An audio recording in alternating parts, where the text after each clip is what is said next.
का? अच्छा गुदुम गुदुम वाला भी होना चाहिए का? हाय हाय क्या बात है। अच्छा गुदुम गुदुम के मतलब समझे नहीं, नाचना देखना रीझ रंग करना, गुदुम गुदुम कर मतलब है नहीं, एकदम करता करता होना चाहिए का। एक बार हल्ला तो दे प्यार से। क्या बात है, क्या बात है। चलिए thank you so much.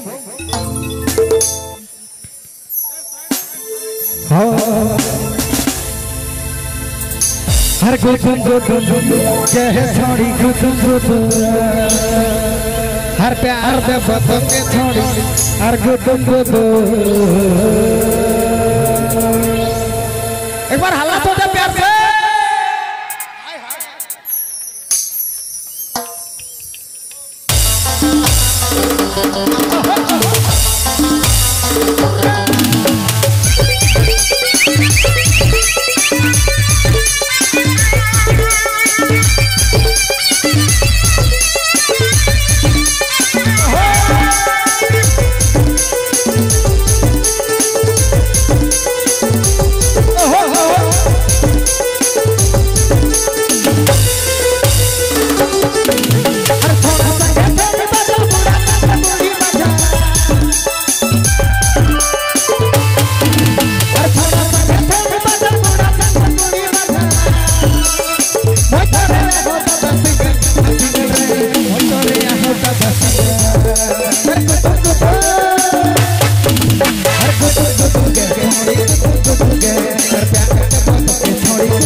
Get